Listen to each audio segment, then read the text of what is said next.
All right, guys. Al Leiter, Mark DeRosa over at the Skybox. Al, what can you expect? What are you going to be looking for from Zack Wheeler? Okay, so before I get to that row flow, we stood here yesterday about exactly 24 hours ago. Final one of the year. I'm sad. And we were talking about the setup of where pitching is now with high fastball, curveball down, high fastball, slider away.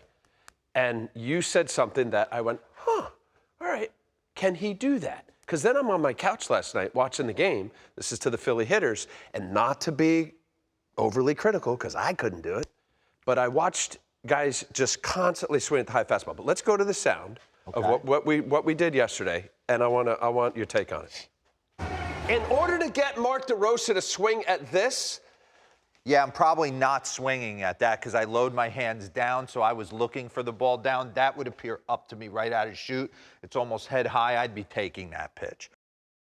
All right, I know we're in a studio, and you're saying that you've retired a few years ago. But I'm not swinging at I'm watching this last night, and trust me, when I'm out there, and those guys, if anybody's watching this, or like Leiter doesn't know anything about hitting, but I do know if I was on the mound and I'm watching dudes swinging at that, of course I'm going to keep doing it. So you make the comment here, and I'm watching literally last night, and how many times are we seeing this? I know it's not easy. But that's the analytics. Those guys, Rhys Hoskins has a swing that if Justin Verlander executes that pitch time and time again, there's nothing Rhys Hoskins can do to combat it unless he changes it wasn't his just Rhys Hoskins. I know, but his entire thought process on was it just Rhys?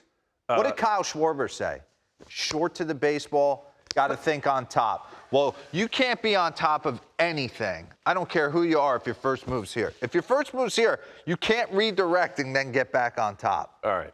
So that's like a whole winner. We could do several. I just saw that, and I was curious, and I was like, man, we talked about that yesterday, on the show. All right. So will Wheeler try and follow the same thing against their hitters? Yeah. Gasoline? No, but why not, right? I mean, this is the formula. 7-day rest? What'd you say? 7-day rest, right? So he was last the 29th.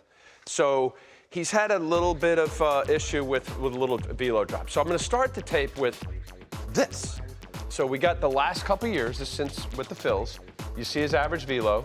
Extension, you know how much we talk about extension, and I get it because it's about perceived velocity.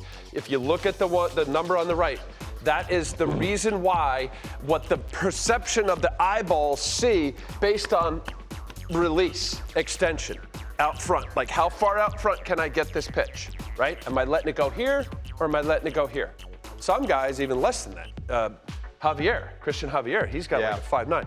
So there was something a little off. It did look like he was kind of dropping his arm and leading a little bit with his elbow. Pushing, and then you get a little leak. So that was the impression I got. A little bit. He's as close to Jacob deGrom when he's right. It's just a whip, like bang on top. But I'm going to get to the end, too, because that's what he is. He doesn't firm up.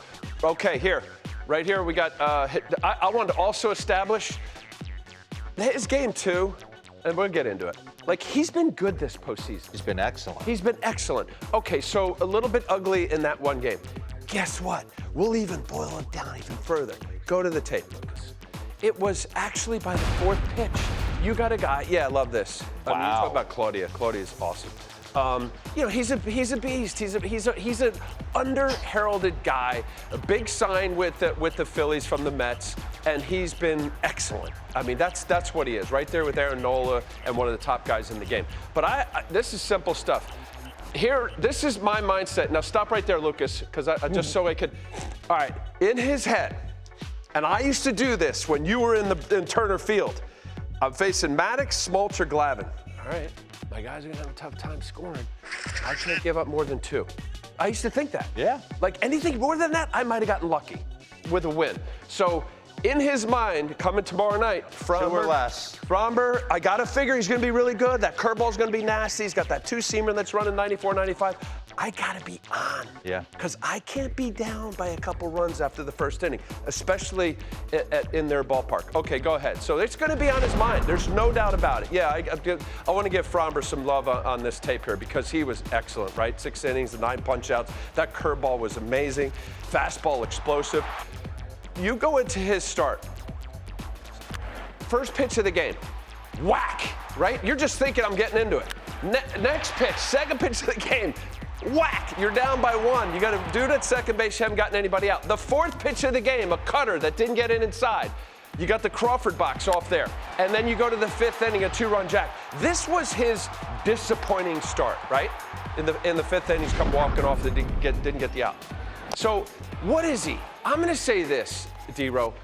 While I love his slider and it's his number 1, when I see a guy that throws 95, 96, 97, and he has a good speed differential in this breaking ball, my slider becomes even much more effective because I got a different vertical horizontal, I got the big separation in my fastball, and then you got this slider. So he has all the components. And if you watch last night closely what Verlander did, future Hall of Famer, every single pitch matters. I can't accentuate that enough. The high cheese. So again, he's got the high fastball, slider down away from the righty. He's been throwing some cutters, and I just wanted to really accentuate what he has the capability of. Now, if he's not feeling it because he's smooth and he rides off the mound, so excellent. And really, the ball comes out explosive. It doesn't look like he's laboring ever. So this is what he has. And I can't say enough. Stop right there, Lucas. Back it up. So I'm gonna make a little excuse here. A little bit. What do you think? This was his last start. Are we going conspiracy theory Yeah, here? patronize me. All right. All right, so he gets hit in the leg. We're gonna come out of this. He's a guy, you watch his delivery, and I'm gonna show you a side shot. Everything works. I don't know about you, if your ankle hurt, or your shin hurt, or your knee hurt, or you had a quad or a hamstring, it affects everything. It might be just as that much. Yeah. And for a guy that's relying on 95, 96, 97, just play along. Go ahead, hit. Josh Bell, whack. All right. He kind of hobbles Off the calf, over. Shin area. I'm just saying, that was his last start, and then he had the, it wasn't even a clunker. All right, so his delivery, now granted, it was his landing leg. Stop right there, Lucas. This is exactly what we're talking about. So if it's, go right at ball release. Okay, back one. Row flow, be quiet. All right, see right here? All right, little disengagement from the pitcher's mound, which normally you want a little extension. Talk about DeGrom. Excellent, what they call a triple extension, ankle, knee, hip, and then your shoulder and throwing hand. How far out front? What's the effect, if any? I'm going to say there's not. I'll be honest. You throw some ice on there, he's fine. But they gave him a couple extra days. There was something there, right? Yeah, the velo went down. Why were you giving him 2 extra days? So let's see what it looks like. Going into this start, you better be on every single pitch. It matters. You watched Verlander last night. Walked Bryce Harper twice. Kind of gotten some squirrely counts. You swing at my pitch. If not, I'm going to go to Castellanos. Let's see how it plays out. I think the biggest thing when I watch Zack Wheeler pitch, he is so free-flowing. I'm a big body movement guy and watching everybody and how they move. When you watch this guy move, is there whip appeal at the end with his arm? Is he on top of the baseball, driving down and snappy at the end? Or does he lead with the elbow and get a little lazy and you'll see almost this two-seam run? Yes. Arm side Stop run. right there. And if you see that, he might be in trouble. If he's on top of the baseball with that hard, crisp slider, But there's pretty much nothing But they can unlike do. Verlander, and you did an excellent side-by-side between the two. With Javier, the different arm action. He is, his relative ball release height is not that high. I know. Because of, you could see what happens here. One part of what I don't love about this is when he throws it, he doesn't firm up. Go ahead and finish this. See how this stays soft? Yeah. Until at the very end. But you watch Verlander, he's short stride and then wah! You know, he really gets that catapult. Poof! So that might make him a little pushy. And then therefore some leak on his fastball. Listen, you got the best guy on the mound, right? Yeah. You can make the argument regular season, him or Nola, but he's been your best guy, his most power stuff. Game 6, life on the line. So you want. Every pitch. I'll hand the ball to Ranger Suarez in Game 7. There's and feel good about no 2-0 outer half. You know, take my chances here. Every single pitch, quality. Mentally and physically prepared to execute a quality pitch consecutively until the manager takes the ball or the game is over. There you go.